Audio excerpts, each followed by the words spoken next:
Après la chute du Deuxième Empire, la France devient une république. Dès lors commence une nouvelle période. Celle-ci est appelée la Belle Époque. Comme son nom peut l'indiquer, elle est synonyme d'une époque de croissance pour la France, tant bien au niveau économique qu'au niveau politique. Elle présente également de nombreux exploits en matière d'avancée industrielle. Elle s'étend de la fin du 19e siècle au début de la Première Guerre mondiale en 1914. Après cette introduction, nous analyserons 5 de ces monuments. La première exposition fut inaugurée en France en 1855, mais c'est la Grande-Bretagne qui en 1851 fut la première à réaliser ce type d'expo. On y dit alors un bâtiment portant le nom de Palais de l'Industrie. 24 000 exposants y présentent diverses machines. La construction de la Tour Eiffel a 2 buts bien précis. Tout d'abord, elle va frapper l'opinion publique lors de l'exposition universelle en 89. Elle va aussi célébrer la Révolution française et le triomphe de la République. Deuxièmement, la France veut montrer aux autres puissances européennes son savoir-faire industriel, ses nombreuses avancées technologiques, notamment l'électricité, le téléphone, le moteur et la lampe à incandescence d'Edison. La Tour Eiffel a été construite en fer suite à la Révolution industrielle. La France produit du fer en grande quantité et pas cher. Suite à une sélection pour un concours, c'est le projet de Gustave Eiffel qui a été retenu. Elle devait être détruite à la fin de l'exposition, mais Gustave Eiffel trouvait un prétexte pour la garder. En faire une tour d'observation météorologique, ainsi que des expériences d'aérodynamique. Elle a une hauteur de 300 mètres. Toutes les pièces ont été assemblées sur le chantier. Elle pèse environ 7000 tonnes. Il y a 15 000 pièces métalliques qui sont reliées entre elles par 2 500 000 rivets. 4 massifs de maçonnerie servant d'appui aux 4 pieds métalliques. Elle est composée de 3 étages, ainsi que de 3 plateformes. Après l'exploit de cette exposition, la France veut encore épater avec l'exposition universelle de 1900. Elle a accueilli dans les 5 millions de visiteurs. Après l'exposition, tout fut alors détruit. Il reste aujourd'hui le Grand et le Petit Palais, ainsi que le pont Alexandre III. Après le succès de la Tour Eiffel en 1889, la France doit montrer au monde qu'elle est capable de faire encore mieux avec cette exposition. Le Petit Palais a accueilli la rétrospective de l'art français pour l'exposition universelle de 1900. Il abrite aujourd'hui les collections de la ville de Paris. La façade fait près de 150 mètres de long et possède une colonne ionique qui encadre un vaste porche surmonté d'un dôme. Un décor sculpté et d'une belle ferronnerie orne l'entrée principale. Au niveau des escaliers, à la gauche se trouvent les 4 saisons et à la droite la Seine et ses affluents.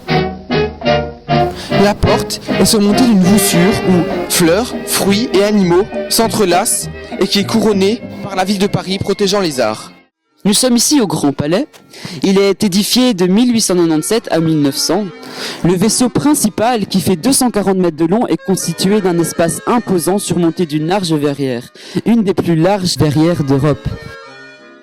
La coupole et le dôme pèsent environ 8500 tonnes, beaucoup plus que la Tour Eiffel. Le sommet de cet ensemble culmine à une altitude de 45 mètres. Et il abrite également un grand escalier de style classique et art nouveau. Le Grand Palais constitue à lui tout seul les caractéristiques de la Belle Époque, c'est-à-dire le fer, le verre et la pierre. De chaque côté du porche central se trouvent 2 groupes de statues équestres.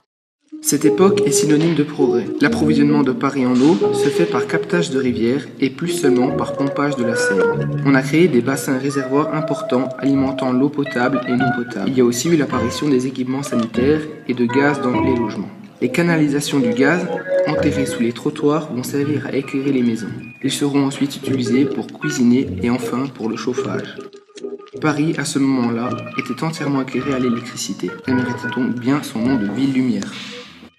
Le pont Alexandre III fut inauguré à l'occasion de l'exposition universelle de 1900 et classé monument historique. Un des ponts les plus emblématiques de la capitale porte le nom du tsar Alexandre III. Il symbolise l'amitié franco-russe et c'est pour cela que c'est le fils du tsar Alexandre III, le tsar Nicolas II, qui y posa la première pierre. D'après le président de la République française de l'époque, M. Émile Loubet, ce pont est avant tout un enjeu politique. Ce pont est l'un des ponts les plus larges de Paris. Il est également plat pour continuer l'effet de perspective instauré par la longue avenue entre les Champs-Élysées et l'Hôtel des Invalides. Il a été construit avec une architecture exubérante et une construction stricte. Il ne devait pas être soutenu par plusieurs arches pour faciliter la circulation fluviale. Ce pont est très moderne, en arche surbaissée et entièrement métallique. Sa portée est de 109 mètres. Les clés de voûte sont ornées de compositions en cuivre. D'un côté, il y a les nymphes de la Seine portant les armes de Paris, et de l'autre, il y a les nymphes de Neva portant les armes de Russie. À chaque entrée du pont se trouvent 2 pylônes carrés de 17 mètres de haut. Au pied de ces piliers se trouvent 4 groupes des génies des eaux. Ils sont surmontés par des groupes équestres en bronze, dorés, représentant Pégase, qui personnifie la gloire de la guerre. La décoration du pont est complétée par des candélabres en bronze. La Belle Époque assiste à l'essor des chemins de fer ainsi que du métro. C'est pourquoi de nombreuses gares et stations seront construites, et notamment la gare d'Orsay. Cette gare naquit en 1900 à l'occasion de l'exposition universelle de Paris. Les chemins de fer d'Orléans voulaient se doter justement d'une gare à l'effigie de la grandeur de Paris. Elle fut édifiée par Victor Laloux sur l'emplacement de l'ancien palais d'Orsay. Elle fut la première gare électrifiée. Cela permit de superposer les voies ferrées en sous-sol et le service au rez-de-chaussée. On y trouve une ample verrière de 40 mètres de portée à structure métallique masquée encore une fois à l'aide d'un parement de pierre richement orné. Dans cette gare se trouvent 3 grandes statues représentant les 3 principales destinations, Bordeaux, Toulouse et Meaux. Comme vous pouvez le voir ici, cette gare a été transformée en musée consacré à l'art du 19e siècle. Passons maintenant au métro. L'idée du métro est acceptée en 1825. La première ligne de métro fut créée en 1900. Il rencontre alors un grand succès.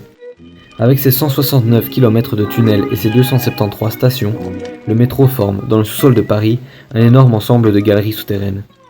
La première ligne de métro reliera la porte Maillot à la porte de Vincennes. La nécessité d'un mode de transport rapide, reliant toute la ville devient évident, compte tenu de ses 2,5 millions d'habitants pour une superficie d'environ 78 km². Beaucoup d'artistes se sont empressés de décorer les nombreuses portes sorties de métro. Parmi celles-ci, l'entrée pour la station de métro Porte Dauphine, faite par Guimard. Il utilise le fer et l'acier pour la structure des bâtiments. En 1889, il doit réaliser les entrées des stations du métro. Durant cette époque vont naître une série de magasins prouvant l'importance économique du pays. Parmi ces magasins, nous pouvons retrouver le Printemps, la Samaritaine et ensuite la Galerie Lafayette. Après avoir fait le tour de ces monuments, nous pouvons bien nous rendre compte que la Belle Époque est une période que nous pouvons qualifier de glorieuse. Elle bénéficie de son cachet personnel, le fer, le verre et la pierre. Les bâtiments avaient une structure de fer mais étaient recouverts de pierre car les architectes voulaient éviter toute critique à propos du fer. Ces matériaux représentent à la fois l'avancée industrielle ainsi que l'esthétique de cette époque. Les auteurs de ces monuments n'hésitaient pas à tout mettre en œuvre pour y arriver. C'est donc ici la fin de notre visite. Merci de nous avoir suivis.